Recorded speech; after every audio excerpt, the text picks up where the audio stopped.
ጤና ይስጥልን ውድ ኢትዮ ከረንት ዩቲዩብ ገጽ ተከታዮችና አድማጮች እንደምን አላችሁ? ለዕለቱ የተመራረጡን አርዕስተ ዜና ወደ እናንተ ይዘን ቀርበናል። ዓለም አይታው የማታውቀው መሳሪያ አሜሪካ ላይ አዘንባለሁ ስትል ኢራን አስታወቀች። በመካከለኛው ምስራቅ እየተካሄደ ባለው መጠነ ሰፊ ጦርነት የኢራን አብዮታዊ ዘብ IRGC ከፍተኛ አዛዥ ጄኔራል ኢብራሂም ጃባሪ አሜሪካና እስራኤል የሚያስደነግጥ አዲስ መግለጫ ሰጥተዋል። ጄኔራሉ ኢራን እስካሁን የተጠቀመችው አሮጌ ሚሳኤል ክምችቷን ብቻ መሆኑን በመጥቀስ በቀጣይ ግን ዓለም አይታው የማታውቀው ሚስጥራዊና ዘመናዊ መሳሪያ እንደምትጠቀም ዝተዋል። እስካሁን የተተኮሱት የቆሻሻ ብረት ነው ብለዋል። ጃባሪ ለሀገር ውስጥ መገናኛ ብዙሃን በሰጡ መግለጫ የአሜሪካና የእስራኤል ከፍተኛ አመራሮች ላይ የሰነዘረችው ኦፕሬሽን ኢፒክ ፋሪ አጣጥለውታል። ጠላቶቻችን በፈጸሙት ጥቃት ተደስተው ይሆናል፣ ነገር ግን እስካሁን ላጸፋ የተጠቀምነው በእኛ እይታ እንደ ቆሻሻ ብረት፣ ስካርፕ ሜታል የምንቆራረጣቸው ጊዜ ያለፈባቸው አሮጌ ሚሳኤል ናቸው ብለዋል። ኢራን ወደፊት ስለምትጠቀመው መሳሪያ ዝርዝር መረጃ ባይሰጡም ጄኔራሉ የሚከተሉት አስደንጋጭ ማስጠንቀቂያ አስተላልፈዋል። እውነተኛው ጦርነት ገና አልተጀመረም። ኢራን ለዓመታት የሚሰጥ ያዘጋጀችው በራዳር የማይታዩ በየትኛውም ዓለም ክፍል ያለ ኢላማ መምታት አቅም ያላቸው እጅግ ዘመናዊ ቴክኖሎጂ ውጤት ዝግጁ ናት። አሜሪካና እስራኤል ሊገምቱት የማይችሉት ጥፋት ይጠብቃቸዋል ብለዋል። የቀድሞው የሲአይኤ መኮንን እንዳሉት ከሆነ ግን ኢራናውያን አሜሪካ አውሮፕላን ተሸካሚ ሊጎዱ የሚችሉ በዓለም ላይ ፈጣን ሃይፐርሶኒክ ሚሳኤል አላቸው። ኢራናውያን በመካከለኛው ምስራቅ የአሜሪካ አውሮፕላን ተሸካሚ ከመሰመጡ አሜሪካ ዓለም ጦርነት ሶስተኛ ደረጃ ልታውጅ ትችላለች ብለዋል። ሰውየው አክሎም ሃይፐርሶኒክ ሚሳኤሎች ምንም መከላከያ የለውም ሲሉም ተናግረዋል። አሜሪካና እስራኤል ልባችን ሰብረውታል፣ እኛም እነሱን ልብና ቆስላለን ስትሉ ኢራን ገለጹ። የኢራን ብሔራዊ ደህንነት ጸሐፊ አሊ ላራጂ አሜሪካና እስራኤል ኢላን ላደረሱ ልብ ሰባሪ መሆኑን ገልጸው ኢራን ከገጠማ ፈተና እንደምትወጣ ተናግረዋል። ላራንጂ እስራኤል ኢራንን ለመከፋፈል ትሞክራለች፣ ግን ይህ ሴራ ይከሽፋል ብለዋል። አሜሪካና ኢራን ልባቸው ሰብረውታል ያሉት የኢራን ብሔራዊ ደህንነት ጸሐፊ አሊ ላራንጂ እኛም ከነሱ ልብና ቆስላለን ሲሉ ዝተዋል። ህዝባችን ልዩነቱን ትቶ መተባበር አለበት በማለት ለአንድነትም ጥሪ አቅርበዋል። ከዚህም ጋር ተያይዞ የተባበሩት አረብ ኤምሬት ኢራን ጥቃቷን አሁንም ማጠናከር የምትቀጥል ከሆነ አሉ እኛም ከዚህ በኋላ ዝም ብለን አንቀበጥም ሲሉ ከባድ መግለጫ አውጥተዋል። በመካከለኛው ምስራቅ በኢራንና በእስራኤል በተፈጠረው ጦርነት የእስራኤል መከላከያ ቃል አቀባይ ኤፊል ደፊል አየር መቃወሚያ መሳሪያችን ጠንካራ ቢሆንም ፍጹም አይደለም ሲሉ አጣጥለውታል። ይህ ብዙዎቹ እንደሚተነትኑ ከሆነ የጦርነቱ ከባድነት ያሳያል ሲሉ ከወዱ በትንታኔ እየሰጡ ነው። የኢራን መንፈሳዊ መሪ አያቶላህ አሊ ካሚኒ ከተገደሉ በኋላ ኢራን 3 አባላት ያሉት የሽግግር ምክር ቤት ለሀገሪቱ በጊዜያዊነት እንዲመሩ ማዋቀሩን ይፋ አድርጓል። ከፍተኛ ስልጣን ያለው የህገ መንግስቱ ጠባቂ ምክር ቤት አባል የሆኑት አያቶላህ አሊ ካሚኒ አራፊ ጊዜያዊ የሽግግር ምክር ቤት እንዲመሩ ተሹመዋል። ፕሬዝዳንት ማሹር ፔጂካን ኢራኑ ጠቅላይ ፍርድ ቤት ዋና ዳኛ ግሎሆም ሄሴን ሞሲሂን ኢሼይን የሽግግር ምክር ቤት አባል ናቸው። ጊዜያዊ ምክር ቤቱ ቋሚ መሪ ባለሙያዎች ምክር ቤት እስከሚመረጥ ድረስ ኢራን የመምራት ኃላፊነት እንደተጣለባት የኢራን ብሔራዊ ቴሌቪዥን ጣቢያ ዘግቧል። ላለፉት 37 ገደማ ዓመታት ሀገሪቱ መሪ የነበሩት የ86 ዓመቱ አያቶላህ አሊ ካሚኒ ትናንት ቅዳሜ መገደላቸውን ኢራን እሁድ ጠዋት በብሔራዊ ቴሌቪዥን ጣቢያ በኩል አረጋግጣለች። የካሚኒ ሴት ልጅ አማችና ሴት ልጅ የልጅ ልጅ ጭምር መገደላቸውን የኢራን መገናኛ ብዙሃን ዘግቧል። እስራኤል ጦር ሰራዊት አይዲኤፍ አያቶላህ አሊ ካሚኒ በቴህራን በሚገኘው አመራር ቅጥር ግቢ ውስጥ ከሌሎች ከፍተኛ ባለስልጣን ጋር ሳሉ በእስራኤል አየር ኃይል መገደላቸውን አስታውቋል። እንዲሁም የቀድሞው የኢራን ፕሬዝዳንት የነበሩት መሐመድ አህመድ ነጃድ መገደላቸው ተገልጿል።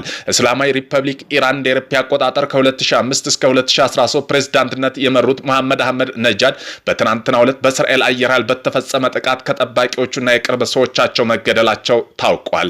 የኢራን ሃይማኖታዊ መሪ አያቶላህ አሊ ካሚኒ ኢራን መንግስት መሞታቸውን አረጋግጧል። ላለፉት 48 ዓመታት በሃይማኖት መሪነት የበላይነት የምትመራው ኢራን ለ36 ዓመት የመሩት አያቶላህ አሊ ካሚኒ ቤታቸው እንዳሉ በትናንትናው እስራኤል አሜሪካ ጥምር ጥቃት ሳያገኛቸው እንዳልቀረ ሲዘገብ ነበር። ዛሬ ንጋት ላይ በመሪው መገደል ላይ ሀገሪቱ መንግስት መንግስት ማረጋገጫ ሰጥቷል።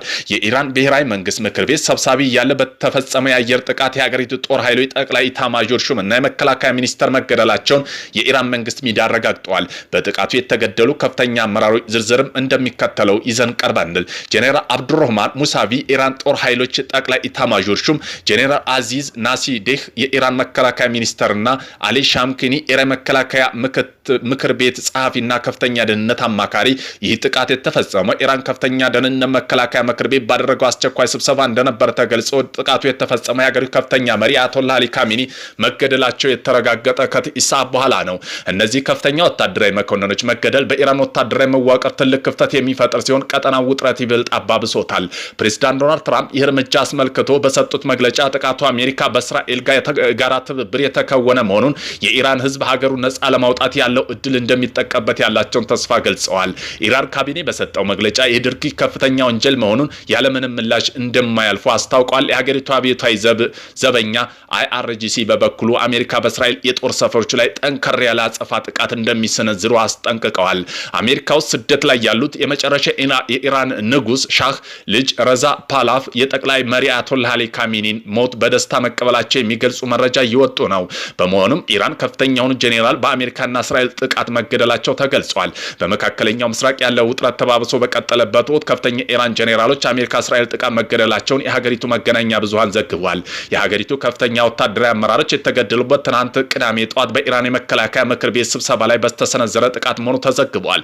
ጥቃቱ ከተገደሉ ቁልፍ መሪዎች መካከል የኢራን ጦር ኃይሎች ጠቅላይ ኢታማዦር ሹም ሜጀር ጄኔራል አብዱራህማን ሙሳቪና እስራኤል የኢስላማዊ አብዮታዊ ጥበቃ ኃይል አዛዥ ሜጀር ጄኔራል መሐመድ ባኩር፣ የኢራን መከላከያ ምክትል ጸሐፊ ሻምኪና ብርጋዴር ጄኔራል አዚዝ ናሲዲ ይገኙበታል። ቀደም ሲል የኢራን ከፍተኛ መሪ አያቶላህ አሊ ካሚኒ በአሜሪካና እስራኤል ኢራን በፈጸሙት ጥቃት ባለው ተከታታይ ጥቃት መገደላቸውን የኢራን መገናኛ ብዙሃን መዘገቡ አይዘነጋም። አያቶላህ ካሚኒ እስላማዊ ሪፐብሊክ መስራች ኢማም ካሚኒ 1989 ካረፉ በኋላ ላለፉት 37 ዓመታት ኢራንን አስተዳድረዋል። የኢራን ጦር ኃይሎች አሜሪካና እስራኤል ጥቃት መጠነ ሰፊ ሚሳኤልና ሰው አልባ አውሮፕላን ድሮኖች የታገዘ ያጸፋ እርምጃ መውሰዳቸው መሆኑን አመላክተዋል። አሊ ሬዛ አሪፍም በጊዜያዊነት ኢራን እንዲመሩ ስለመመረጣቸው ተሰምቷል። አሊ ሬዛ የሚባሉት በኢራን ሃይማኖታዊና ፖለቲካ ተቋማት ውስጥ ታዋቂ የሆኑ የሺአ ሃይማኖት መሪ፣ የህግ ምሁርና ከፍተኛ ባለስልጣን ናቸው። በ1959 የናዝድ ግዛት ሜቦይድ ውስጥ የተወለዱ ሲሆን አባታቸው መሐመድ ኢብራሂም አራፊ የእስላማዊ ሪፐብሊክ መስራች የሆኑት ሩሃል ካሚኒ የቅርብ ረዳትና ምሁር ነበሩ። 1970 እና በ11 ዓመታቸው ከፍተኛ ሃይማኖት ትምህርት ለመከታተል ወደ ቆም ተጉዘው አያም በዛም መማር ገለልተኛ የህግ ምሁር ማዕረግ አግኝተዋል። እስላማዊ የህግ ሳይንስና የህግ ምሁሮች ፍልስፍና ዘርፎች ትልቅ እውቀት አላቸው። በርካታ መጽሐፍን የጻፉ ሲሆን አሁን ላይ በቆም ውስጥ ከፍተኛ ትምህርት ይሰጣሉ። ከ2016 ጀምሮ በመላ ሀገሪቱ የሚገኙ የሺአ ሃይማኖት ትምህርት ቤቶች ጥምረት ይመራሉ። አልሙስጠፋ ዓለም አቀፍ ዩኒቨርሲቲ ፕሬዝዳንት ናቸው። የስርዓቱ ጥበቃ ምክር ቤት አባል ናቸው። ባለሙያዎች ምክር ቤቱ ምክትል ሰብሳቢ ሲሆኑ ጠቅላይ መሪ የሚመርጠው የሚቆጣጠሩት አባል ሁለተኛው ምክትል ፕሬዝዳንት ናቸው። ከፍተኛ የጁምዓ ሶላት መሪ ኢማም ናቸው። አራፊ የፖለቲካና የሃይማኖት ጉዞ በአሊ ካሚኒ ቀጥተኛ ሹመት የተመሰረተ ነው። ይህ በስርዓት ውስጥ ያለው ከፍተኛ እምነት ያሳያል። ሰውዬው የበለጠ ወግ አጥባቂ ከመሆናቸው የተነሳ እስራኤል ካሚኒ መግደሏ ልትጸጸት ትችላለች ተብሏል።